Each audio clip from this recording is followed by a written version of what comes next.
Career, शादी या आज़ादी, क्या है ज़्यादा ज़रूरी? दो महिलाओं की कहानी। समय भी कितना अजीब होता है, कब कहाँ कैसे किसे मिलवा दे यकीन ही नहीं होता। ऐसे ही एक दिन मेरी मुलाकात इंदु से हो गई। मैंने कभी सपने में भी नहीं सोचा था कि इंदु से मैं फिर कभी मिल पाऊंगी। हम दोनों ही ऑडिटोरियम में एक नाटक देखने गए थे और संयोग ही कहेंगे इसे, हम दोनों की कुर्सियां आसपास ही थी। मैं बहुत देर से उसे देख रही थी। चेहरा जाना पहचाना सा लग रहा था। हालांकि 25 वर्षों का अंतराल बहुत होता है। इस दौरान हम कभी नहीं मिले क्योंकि कॉलेज खत्म होते ही मेरी शादी हो गई और इंदु का उद्देश्य था पीएससी की तैयारी करके सिविल सेवा में जाने का। उसके घर वालों का भी यही सोचना था। सो उसने वो कर दिखाया और अफसर बनकर इस शहर उस शहर में व्यस्त हो गई। शुरू में तो हमारा फ़ोन के माध्यम से संपर्क भी रहा, लेकिन धीरे धीरे अपनी व्यस्तताओं में वो भी खत्म हो गया। फिर भी इतने सालों के बाद इंदु को सामने देखकर मुझे पहचानने में ज़्यादा वक्त नहीं लगा, क्योंकि वह बिल्कुल भी नहीं बदली थी। वैसी ही दुबली पतली, बाल भी काले थे। वह लंबे सिर्फ उम्र और तनाव की कुछ रेखाओं ने उसके चेहरे की कोमलता को छीनकर उसे कठोर बस बना दिया था। लेकिन फिर भी मुझे उसे पहचानने में जरा भी परेशानी नहीं हुई और मैं लपक कर उसके गले लग गई। अरे इंदु, तुम? और वो एकाएक इस मिलन से घबरा गई और उसके चेहरे पर ना पहचानने जैसा भाव आया। सच भी है, वह पहचानती भी कैसे? शायद मैं शादी के बाद बहुत बदल गई थी। लंबे बालों ने पौनी का रूप ले लिया था, शरीर भी पहले से दुगना हो गया था। तो कैसे पहचान पाती? लेकिन मेरे बोलने के अंदाज से उसे सब याद आ गया था। अरे सोनी, तुम यहाँ? अरे मैं तो शुरू से ही यहीं हूँ। तुम बताओ, तुम यहाँ कब आई हो? अभी 2 महीने पहले ही मेरी पोस्टिंग यहाँ हुई है। यहीं सिविल लाइन में क्वार्टर में मम्मी पापा और मैं रहते हैं। ये कहते हुए इंदु के चेहरे पर अजीब से दर्द की झलक नज़र आई। लगा जैसे वो अपनी स्थिति से खुश नहीं है। फिर मैंने उसे ज़्यादा कुरेदना उचित नहीं समझा। वैसे भी जिस कार्यक्रम को देखने हम लोग आए थे वहाँ ज़्यादा बात करना उचित नहीं था। अंत में हम दोनों ने विदा लेते समय संडे को आने का वादा जरूर कर लिया। इतने दिनों बाद किसी अपने से मिलकर बड़ी खुशी हो रही थी। अपने ही शहर में अपनी खास सहेली आ गई है। कोई तो होगा अपना सुख दुख बांटने वाला। कितनी यादें थीं जो आज ताज़ा हो गई। 25 सालों से एक रस चलती जिंदगी में इंदु ने अचानक से मिलकर बीता समय सब लौट आया हो। कितनी निश्चिंतता भरी होती है शादी के पहले की लाइफ। सारी जिम्मेदारियों से मुक्त होकर अपने आप में मस्त। इंदु और मेरी दोस्ती कॉलेज में चर्चा का विषय हुआ करती थी। हर रोज़ हम दोनों आपस में बातें करते थे। लेकिन शादी होते ही मैं कैसे अपनी जिम्मेदारियों में ऐसी फंसी कि वक्त कैसे गुजर गया पता ही नहीं चला। पता नहीं इंदु आएगी या नहीं। मैं इसी कस्मकस में उसका इंतज़ार कर रही थी, पर अपने वादे के अनुसार वह ठीक समय पर पहुंच गई।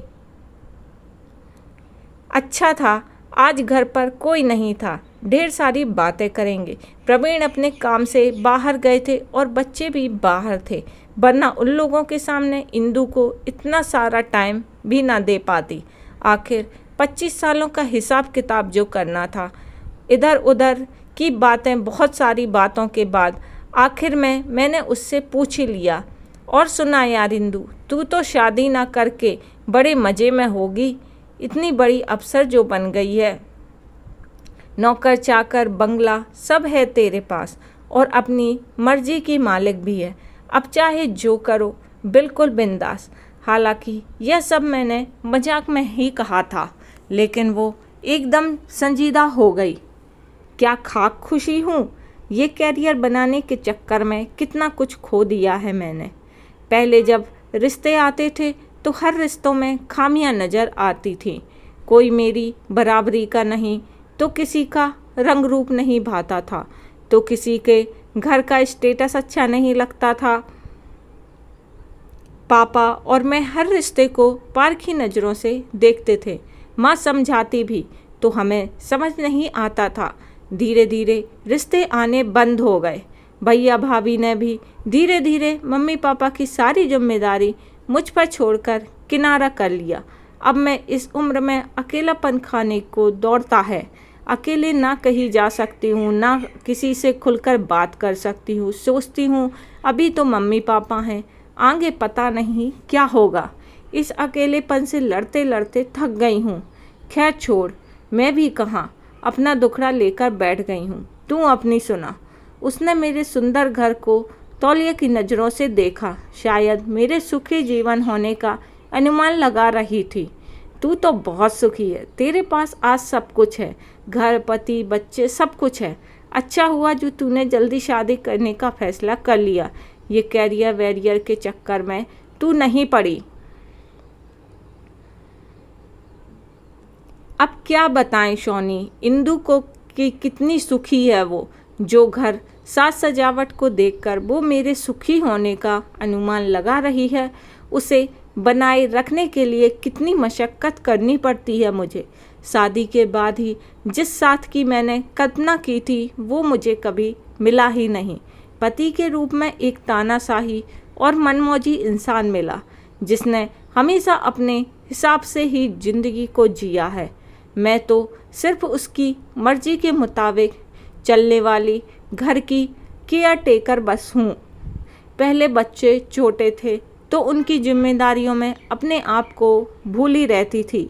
आज वो भी बड़े होकर अपने में मस्त हो गए हैं। किसके पास समय है मेरे लिए? तुम्हारे पास कम से कम तुम्हारा वजूद तो है, अपनी व्यस्तता तो है, लेकिन यहाँ तो कितना खालीपन पसर गया है ज़िंदगी में। आज सोचती हूँ काश मैंने भी घर गृहस्थी में अपने आप को इतना ना झोंका होता, के साथ साथ अपने वजूद को भी बनाए रखती, तो शायद इस उम्र में इतना अकेलापन और असहाय महसूस सा नहीं होता करती। आज हम दोनों ही अकेले हैं। अंतर सिर्फ इतना है कि तू सब कुछ कह सकती है, लेकिन मैं कुछ भी कह नहीं सकती, क्योंकि मुझे समाज की, घर की और बच्चों की सबकी चिंता जो करनी पड़ती है। तो ये थी हमारी खूबसूरत सी कहानी, जो कि कहीं ना कहीं हमारी लाइफ से रिलेट करती है। तो आप बताइएगा जो कमेंट बॉक्स में कि आपको स्टोरी कैसी लगी। अच्छी लगी है तो कमेंट बॉक्स में कमेंट कीजिए, वीडियो पर लाइक कीजिए, चैनल सब्सक्राइब कीजिए। इसी तरह आपको और अच्छी अच्छी हमारे घरों से रिलेट कहानियाँ मिलती रहेंगी।